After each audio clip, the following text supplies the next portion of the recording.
10 তারিখ মার্কা পাওয়ার পরে 11 তারিখে প্রোগ্রাম দিয়েছিলাম 3টি ইউনিয়নে।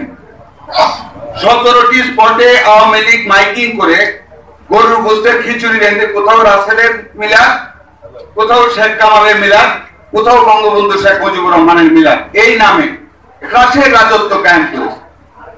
বাজারগুলির মোড়ে, রাস্তাগুলির মোড়ে, গ্রামে ঢুকে আমাদের একটা কর্মীকে ঘর থেকে বের হতে দেয় নাই। তারপরও আমি গাড়ির বহর নিয়ে বের হয়েছিলাম।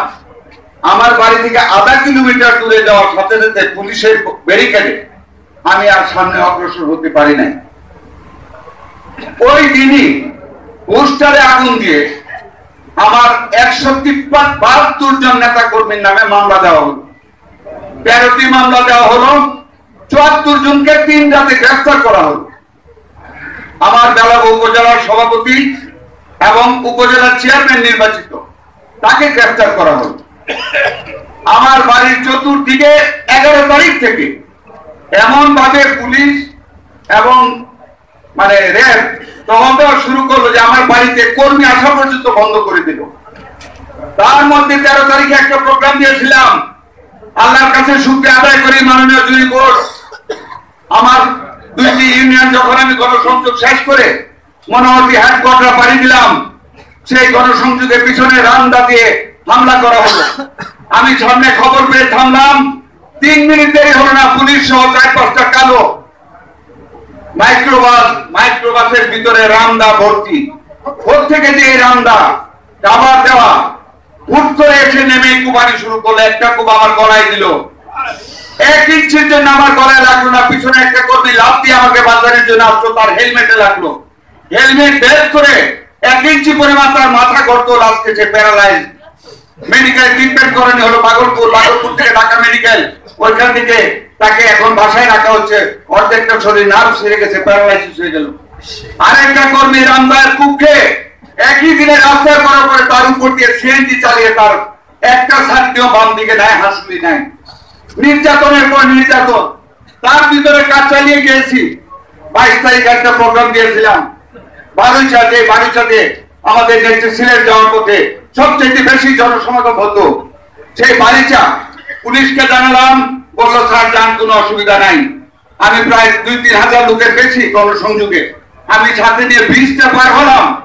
সামনে দেখি সমানে রামদা আগ্নেয়াস্ত্র সহ তারা এগিয়ে আসতেছে। ওসি সাহেব আমার কাছ থেকে দূরে গিয়া ওদেরকে বলে, সরি ফর মাই ল্যাঙ্গুয়েজ, যে খানকির পোতেরা আমরা আগে মারবো না, তোরা আগে মার ধরবি। এই কথা বলার সাথে সাথে আমি আমার কর্মীদেরকে বললাম, তোমরা সব সরে যাও, কারণ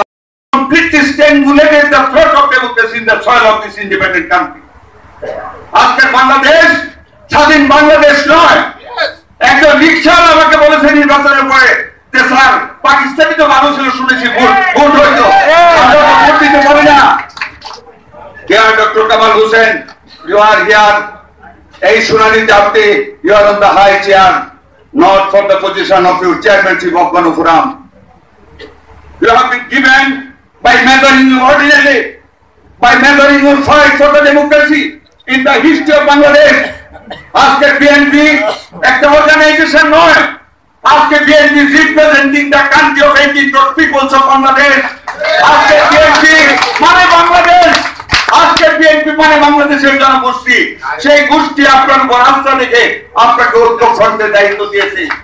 আমাদের নেত্রী, স্বাধীনতার ঘোষক, শহীদ রাষ্ট্রপতি জিয়াউর রহমানের স্ত্রী, 3 বারের প্রধানমন্ত্রী, গণতন্ত্রের অপর সেই নেত্রী বেগম খালেদা জিয়া আজকে গেলে আজকে গণশুনানি হচ্ছে নির্বাচনী বিষয়ে। আলাম সাহেব বলেছেন নির্বাচনী বিষয় বলতে, আমি বলেছি, কিন্তু এটাও প্রাসঙ্গিক। এই নির্বাচন বেগম খালেদা জিয়ার অনুপস্থিতিতে কি নির্বাচন হয়েছে আজকে জাতি লক্ষ্য করেছে। পরাজয় যদিও আমাদের হয়নি, পরাজয় আমাদের একটি জায়গায়। নির্বাচনের পর আমরা বেগম খালেদা জিয়াকে বের করার জন্য কিছু করতে পারি নাই। আপনার কাছে অনুরোধ, মিস্টার কামাল হোসেন, আপনাকে দায়িত্ব দেওয়া হয়েছে এই ঐক্য ফ্রন্টের চেয়ার করার জন্য। আজকে আপনি শুনানি নিচ্ছেন, আজকের শুনানিতে এটা একটা অংশ হবে বেগম খালেদা জিয়ার মুক্তি ছাড়া এই সরকারকে কোনোদিন শেষ করা যাবে না। আমরা বেগম খালেদা জিয়ার মুক্তির জন্য আপনার কাছ থেকে আমরা প্রোগ্রাম চাই। ডক্টর কামাল হোসেন সাহেব, অত্যন্ত শ্রদ্ধার সাথে স্যার আপনাকে বলি, আপনার তো হারাবার কিছু নেই।